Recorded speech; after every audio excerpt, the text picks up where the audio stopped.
Hola a todos, vamos a compartir este caso clínico. Se trata de una mujer de 24 años, estudiante de medicina, que consulta por fiebre con escalofríos de 24 horas de evolución. Lo llamativo es que se queja de un intenso dolor cervical, además de parestesias en miembros superiores y dificultad para subir escaleras. Al examen físico de rápida evaluación se constata una temperatura alta, 39 grados.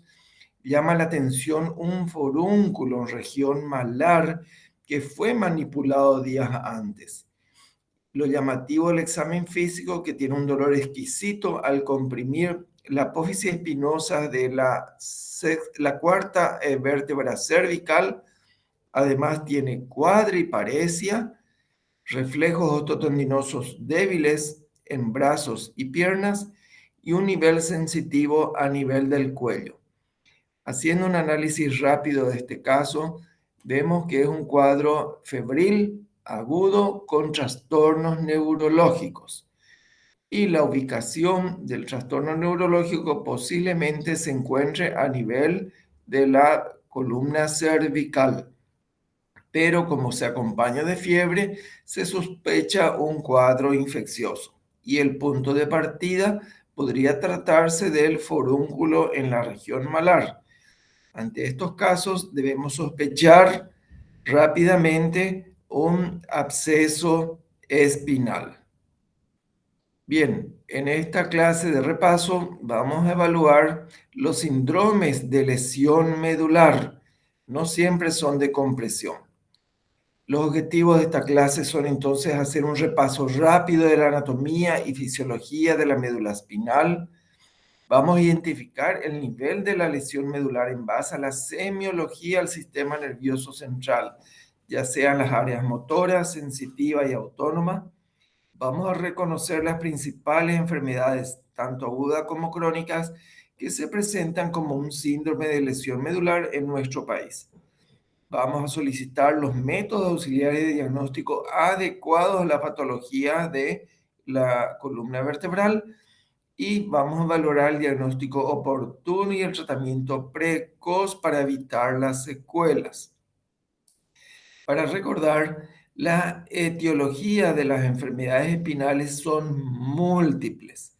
Eso es lo que hace que este tipo de enfermedades sea un desafío para el internista. Por un lado tenemos las lesiones mecánicas o por compresión, que pueden deberse a neoplasias, abscesos, hemorragias, espondilosis cervical, hernias discales o hemorragias postraumáticas. Las enfermedades espinales también pueden ser de origen vascular, donde los más comunes son las malformaciones arteriovenosas que se rompen y el síndrome antifosfolípido que produce una placa de desmielinización y un estado de trombosis vascular y los estados de precoagulación que tienen el mismo mecanismo. Otro grupo de enfermedades espinales son de causa inflamatoria, como la esclerosis múltiple, la mielitis óptica o mielitis transversa, donde ocurren placas de desmielinización en el contexto de una enfermedad autoinmune habitualmente, o por sarcoidosis, o relacionadas al Sjögren, o al lupus o vasculitis. Otro grupo es de origen infeccioso, donde pueden ver ustedes que pueden ser tanto virus, donde los más comunes son el de la varicela zoster, citomegalovirus, VIH y herpes, bacterias, y entre ellas la principal, el estafilococo aureus, el streptococcus pneumoniae, la tuberculosis y la brucelosis. Las dos primeras son de instalación aguda y las otras dos de instalación más subaguda o crónica. Algunos parásitos como la esquistosomasis o tosoplasmosis en ciertos contextos y lo mismo los hongos como la Cándida o el Aspergillus. También pueden deberse las enfermedades espinales a enfermedades propias del desarrollo, como la siringomielia, el mielomelingocele y la estrechez cervical. Y por último, más raras son las enfermedades metabólicas, como la deficiencia B12 y la deficiencia de cobre. En resumen, lo que esta diapositiva quiere demostrar es que la etiología es muy diversa. Por eso es muy importante el interrogatorio. ¿Hay un cuadro febril previo? ¿Hay un cuadro traumático previo? ¿Hay una enfermedad de base previa? Todo eso facilita el sospechar algún grupo de etiologías. Pero lo importante es para poder pedir los estudios específicos y poder identificar la causa precisa, es establecer el nivel de la lesión, porque tenemos que concentrarnos en algunos de los puntos de la columna vertebral. Para eso nos valemos de la semiología. La semiología que busca niveles sensitivos, ya sea hipoestesia o anestesia, o buscamos la extensión de la deficiencia motora a través de parálisis o paresias. Y también podemos evaluar la deficiencia autonómica por las zonas que están con anhidrosis o cuando el paciente refiere pérdida del control del esfínter vesical o rectal. Las vías motoras nos ayudan a identificar la zona de la lesión. Recordemos que las vías motoras se originan en la corteza motora, descienden por la cápsula interna, se entrecruzan en el tronco encefálico y descienden por la médula por el asta anterior. Por otro lado, las vías sensitivas se originan en sobre todo en la piel, pueden ser órganos profundos, y ascienden el cerebro por las vías posteriores o también los bases espinotalámicos que son anteriores. ¿Qué síndromes o signos puede presentar un paciente que tiene un trastorno de las vías piramidales? Esos síntomas se pueden clasificar en negativos y positivos. Los signos negativos se refieren a la pérdida de la fuerza muscular, ya sea paresia o parálisis. La arreflexia osteotendinosa, la arreflexia cutáneo superficial y en estadios más tardíos la atrofia muscular. Pero también podemos tener signos positivos que se ven sobre todo en la etapa crónica y entre ellas están la espasticidad, la hiperreflexia osteotendinosa. Vean ustedes entonces que los trastornos de los reflejos pueden variar según el tiempo de evolución. Lo mismo hablamos del clonus o sencinesia, que son movimientos anormales, y el signo Babinski, que aparece ya en una etapa un poco más crónica. Ahora, todo paciente con deficiencia motora debe ser evaluado para determinar a qué nivel se encuentra la causa de esa deficiencia motora, ya sea parálisis o paresia. Porque si es una lesión de la vía piramidal, la lesión puede estar tanto en la corteza como en la cápsula interna. Los típicos ejemplos son los tumores encefálicos, los accidentes cerebrovasculares, pero la semiología es diferente. En ese caso tendremos hemiparesias o hemiplejías, ya sea homolaterales o contralaterales. Si están en el tronco encefálico, podemos también tener esas mismas localizaciones, pero va a depender de la altura para que sean homolaterales o ipsilaterales y contralaterales. Y por último tenemos las lesiones medulares, que son el tema de esta clase, en el cual habitualmente tendremos paraparesia o paraplegia cuando es a nivel alto cervical o, perdón, medular, dorsal o lumbar, y si es a nivel cervical, tetraparesia o tetraplegia, vale decir de los 4 miembros. Cuanto más alta la lesión, más afectación de miembros. Pero no toda deficiencia motora es lesión de la vía piramidal. Puede ser también una lesión de la motoneurona del asta anterior de la médula y de los núcleos troncoencefálicos. En ese caso tendremos monoparesias o monoplejías como en el Guillain-Barré o la poliomielitis. O la lesión puede estar ya por fuera de la médula, en el nervio periférico. En ese caso tendremos las neuropatías periféricas, ya sean radiculares, etc. O la deficiencia motora puede deberse a una lesión de la placa neuromuscular. El ejemplo clásico es la miastenia gravis. Y por último, la deficiencia motora puede ser debida a una lesión del músculo per se. En ese caso tendríamos una polimiositis. Por lo tanto, no toda deficiencia motora es necesariamente tiene un origen en el sistema nervioso. Lo que sí nos ayuda para las lesiones de las médulas espinales es la ubicación topográfica de esa deficiencia de la fuerza muscular. Entonces, cuando es a nivel cervical, produce tetraplegia con diferentes alturas. A medida que vamos bajando en la médula espinal, tenemos diferentes lesiones. Finalmente, cuando son lumbares, solamente hay lesión de los miembros inferiores que se llaman paraplejías o paraparesias. Por otro lado, recordemos que las vías sensitivas tienen dos grandes grupos de neuronas que se transmiten por vías diferentes. La sensibilidad epicrítica, que es una vía de conducción rápida y presenta un alto grado de orientación espacial y que conduce impulsos del tacto discriminativo o epicrítico. También la sensación de posición y de sinestesia, ¿vale? Si presión o vibración.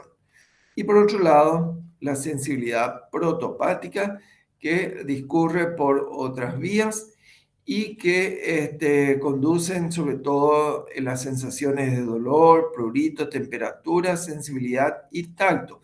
Pero un sistema más lento con menor grado de orientación espacial o de discriminación espacial. Y los síntomas de alteración de estas vías sensitivas pueden clasificarse en síntomas positivos o negativos.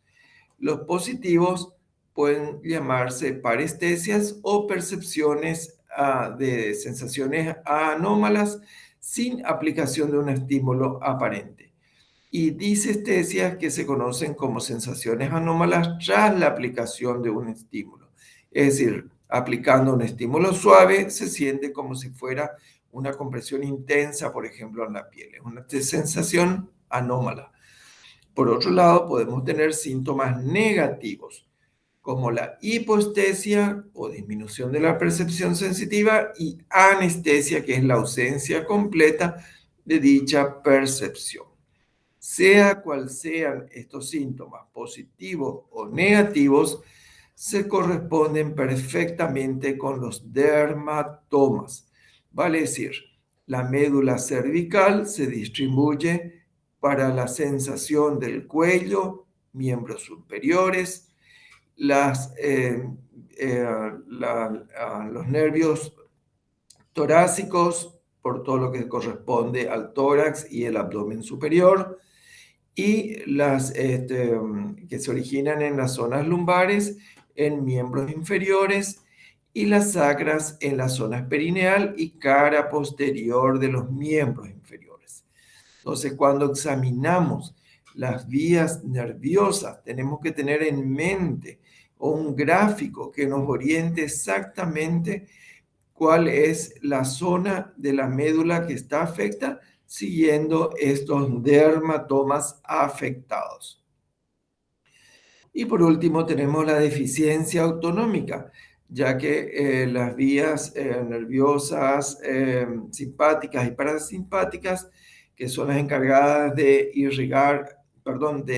inervar eh, todo el aparato circulatorio, respiratorio, gastrointestinal y urogenital, puede también alterarse cuando existen lesiones en la médula y los síntomas pueden manifestarse como una falta de sudación o anhidrosis, o lo que es más llamativo para el paciente es la falta del control del esfínter vesical y o rectal, lo que origina una retención aguda de orina, por ejemplo. ¿Qué métodos auxiliares del diagnóstico son útiles en las lesiones medulares? Tenemos de los estudios más simples a los más sofisticados. En muchas ocasiones el estudio líquido-cefalorraquídeo es el método más rápido en la cabecera del paciente de obtener información. La radiografía de la médula espinal puede aportar información porque es un método bastante rápido y accesible en todos los hospitales, pero los estudios que más información nos dan de la médula espinal más que de la columna son la tomografía y la resonancia magnética. Adicionalmente, cuando sospechamos lesiones de las vías periféricas del arco medular, la electroneuromiografía es de ayuda confirmatoria. Vamos a ver ejemplos de diferentes patologías, cómo se presentan y cómo se pueden confirmar. En este caso se trata de un paciente que ha tenido una lesión traumática, una caída en un accidente de tránsito de la moto, donde vemos una luxación de la columna a nivel dorsal. Eso ha comprimido la médula espinal y ha originado los síntomas motores y sensitivos por debajo de esa vértebra que se ha luxado. Muchas veces existe también fracturas múltiples, como a veces aplastamientos y lesiones con desplazamiento de las vértebras, todo lo cual puede comprimir la médula espinal y en este caso a nivel lumbar producir cuadros medulares lumbares. El estallido por la flexión de vértebras a veces sanas puede generar una compresión, como se ve acá, de la médula espinal y originar el cuadro de compresión medular agudo. Hay algunos aspectos especiales de lesiones de la médula cervical, a nivel cervical, porque cuando una lesión afecta la médula espinal a nivel de C3 y C4, puede producirse una lesión del nervio frénico y genera una parálisis diafragmática, lo cual puede verificarse cuando evaluamos la expansión pulmonar a través de la evaluación de la expansión diafragmática. Por otro lado, si una lesión afecta a nivel de la C5, cervical 5, puede producir el síndrome que se llama de Bernard Horner o Claude Bernard Horner, pues hay una alteración de los nervios simpáticos de la cara, que se caracterizan por miosis, ptosis, sequedad facial y enoftalmo, como se ve mejor en esta imagen. Una lesión entonces a nivel cervical con parálisis del simpático cervical produce, como ustedes ven, una miosis. Se ve muy bien la pupila más contraída del lado izquierdo, la ptosis o caída del párpado y una sensación de que el ojo izquierdo se encuentra hundido. Eso se llama enoftalmo. Es decir, en la cara detectamos manifestación de una lesión medular, en este caso cervical. Muchas veces las lesiones cervicales pueden deberse a tumores, como se ve muy bien en esta resonancia. Generalmente estos tumores son de crecimiento lento, lo que hace que todos los síntomas sensitivos y motores aparezcan en forma gradual y acumulativa. Hay pacientes, otros casos, que tienen osteoporosis por diversos motivos. En muchos de ellos son iatrogénicos por abuso de corticoides. Y eso hace que estos cuerpos vertebrales sean mucho más frágiles y sufran aplastamiento. Estas lesiones por aplastamiento lesionan la médula. Pueden ser múltiples o únicas y producen cuadros sensitivos motores según el nivel en el que se produce. Muchos tumores de la médula espinal o del sistema nervioso son primarios y la lista de variedades es muy amplia. Pueden ser de tipo astrocitoma, oligodendroglioma, o pueden ser del plexo coroideo o de la área neuroepitelial, etc. Son múltiples. Anatómicamente y por imaginológicamente es difícil discriminar de qué tipo se trata si no tenemos una biopsia.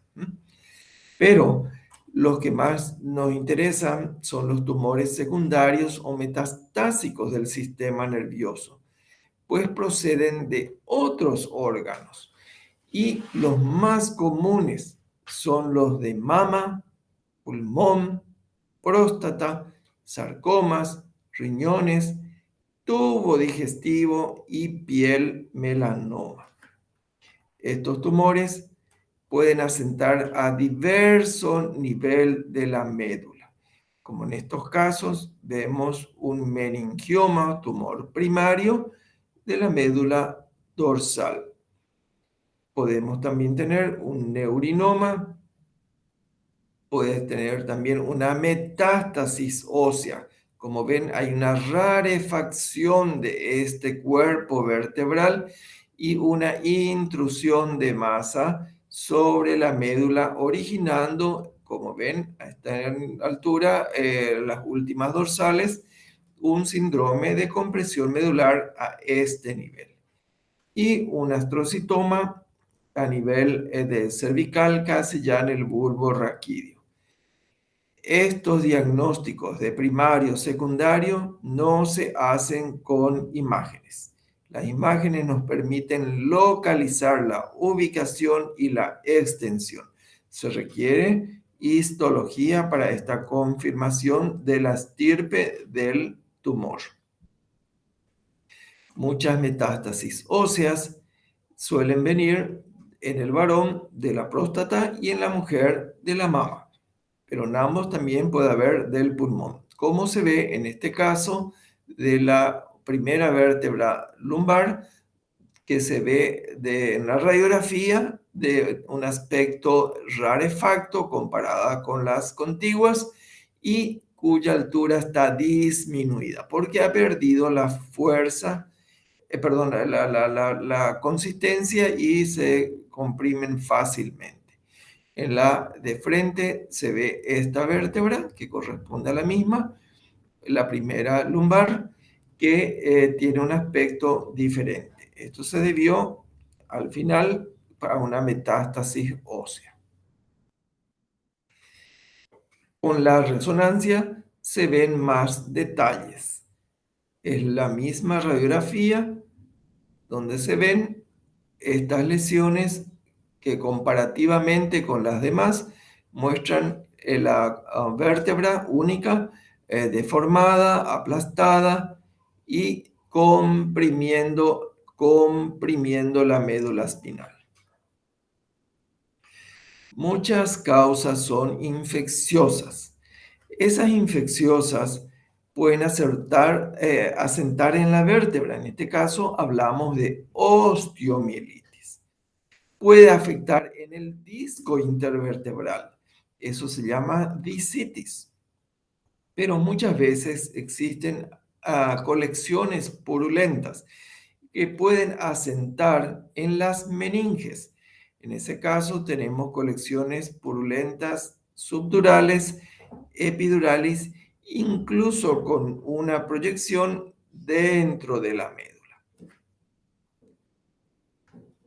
Las infecciones de la columna vertebral y de la médula espinal pueden tener diversas etiologías: bacterianas, virales, micóticas, parasitarias.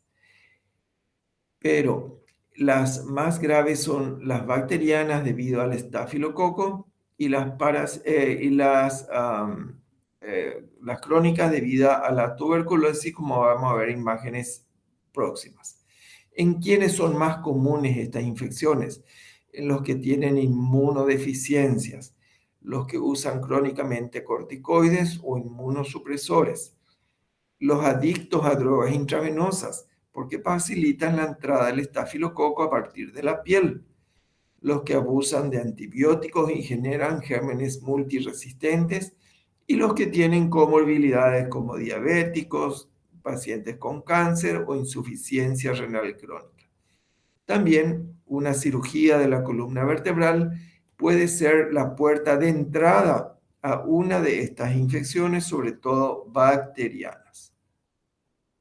Este es el caso de una espondilodiscitis tuberculosa. ¿Por qué hablamos de espondilodiscitis?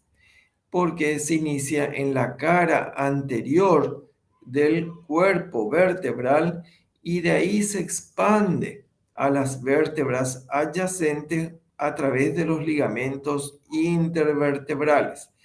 Todo ello origina una necrosis caseosa que se llaman abscesos fríos y van destruyendo la estructura ósea y comprimen la médula, como se ven en estas imágenes.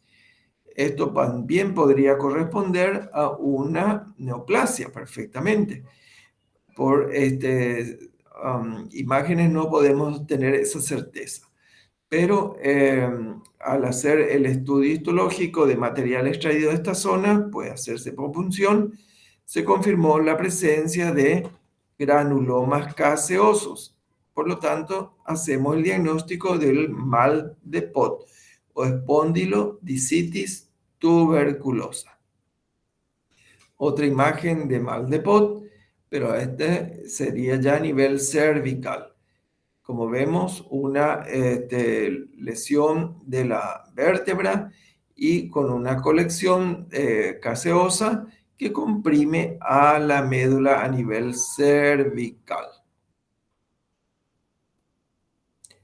Otra afección relativamente frecuente, no tanto, últimamente es la brucelosis. Hay un germen llamado Brucella abortus que es muy común en los caprinos y contamina la leche, que cuando se ingiere por los humanos en forma cruda, sin pasteurizar, ejemplo, quesos de cabra, pueden ingresar al cuerpo humano y por vía hematógena tiene una predilección para localizarse en las articulaciones, sobre todo las sacroiliacas, pero también en los discos intervertebrales, como vemos acá, y produce una discitis. Este disco pierde la consistencia blanda habitual y se desplaza fácilmente y comprime a la médula espinal.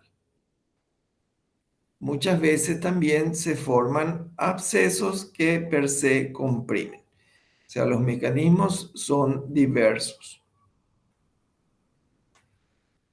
Muchas veces las compresiones medulares se deben a desplazamientos de los discos intervertebrales. Estos discos pueden comprimir la médula espinal. Generalmente son trastornos de inicio súbito posterior a algún esfuerzo físico.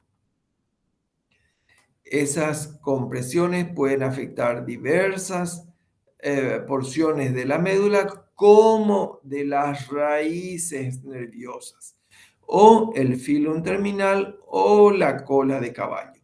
Pueden estar a diversa altura, son mucho más comunes a nivel lumbosacro por frecuencia. ¿Cómo se ve en esta resonancia? Entre la última lumbar y la primera sacra hay un desplazamiento del disco intervertebral con compresión de lo que sería acá la cola de caballo. Y en este corte sagital se ve lo mismo. En este caso, lo que se produce no es tanto un síndrome de compresión medular, sino un síndrome de compresión radicular.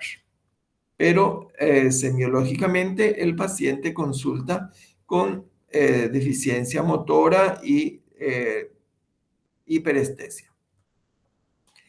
Hay situaciones que son urgencias clínicas que se deben a lo que se llama la mielitis transversa. Hay sujetos que tienen procesos de desmielinización aguda de la médula espinal, produciendo como una placa que trastorna el flujo de impulsos nerviosos en forma abrupta y generalmente produce como si fuera una sección medular. Ese caso se denomina mielitis transversa. Se ve perfectamente eso en una resonancia, que es el método de elección. Ven ustedes un cambio en la densidad normal de la médula a este nivel. Corresponde a una desmielinización aguda o mielitis transversa. Eso suele acompañarse de una papilitis del nervio óptico y se ve generalmente en el contexto de enfermedades autoinmunes, sobre todo en el lupus eritematoso sistémico. De modo que un paciente lúpico que consulta por un cuadro brusco de una paraplegia o cuadriplegia, debemos pensar rápidamente en una mielitis transversa. En otras ocasiones, nuestro paciente consulta por una debilidad muscular en miembros, pero al mismo tiempo encontramos signos meningios. En ese caso debemos sospechar altamente una hemorragia subaracnoidea a nivel medular. En ese caso es de mucha utilidad el estudio del líquido cefalorraquídeo. ¿Qué obtendremos en esta situación? Al hacer la punción lumbar, encontramos que sale un líquido rojizo, hemático, turbio hemático. El sobrenadante, cuando esto se centrifuga, es de color anaranjado, es la xantocromía o sobrenadante xantocrómico, que es la bilirrubina. La glucorraquia tiende a estar disminuida, no ausente, pero sí disminuida por consumo de la glucosa dentro del líquido cefalorraquídeo por los hematíes. La proteinorraquia está aumentada por el volcado de sangre dentro de la circulación del LCR, y al observar con un microscopio encontramos escasos leucocitos porque no existe ningún proceso infeccioso, pero sí abundantes hematíes y que tienen un aspecto especial. Son dismórficos o deformados, y eso adopta el nombre que se llama de hematíes crenados, como se ve en esta lámina. Los hematíes normales, y vean ustedes los hematíes como retraídos, espiculados, llamados hematíes crenados.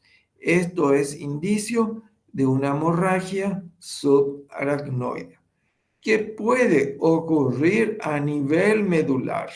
Lo más común es que ocurra en el encéfalo, pero si ocurre a nivel medular por alguna malformación arteriovenosa medular, produce un brusco cuadro de síndrome de compresión medular con signos meningios y todo lo que dijimos en este líquido cefalorraquídeo. Eso requiere para su confirmación una arteriografía de los vasos de la columna vertebral, donde se puede observar malformaciones, que son las que revientan y producen ese cuadro agudo. Finalmente, hay que reconocer que toda debilidad muscular, sobre todo de miembros, puede ser secundaria a lesiones ubicadas a distintos niveles del sistema motor. Y es la semiología la que nos va a decir si es una lesión de la corteza motora, donde lo más común es que sean lesiones tumorales, accidentes cerebrovasculares, encefalitis, o es una lesión de la vía piramidal a nivel de la médula o del tronco encefálico. La semiología nos va a decir a qué altura está esa lesión. O es una debilidad muscular por lesión de los nervios periféricos o los plexos, como las neuropatías o el Guillain-Barré. O la debilidad muscular es por un trastorno en la unión neuromuscular, como la miastenia gravis o el síndrome de Eaton-Lambert. También la debilidad muscular puede deberse a una lesión del músculo, como las miodistrofias, que son congénitas, las polimiositis, que son trastornos agudos autoinmunes, o la rhabdomiólisis por este entrenamiento intenso o traumatismos en los músculos.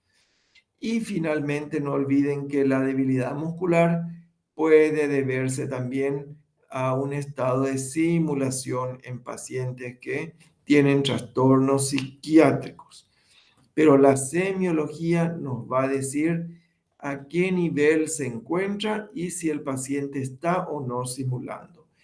Recordemos que lo único que no se puede simular, puedo simular una debilidad, puedo simular una anestesia, pero no puedo simular un reflejo osteotendinoso disminuido o abolido.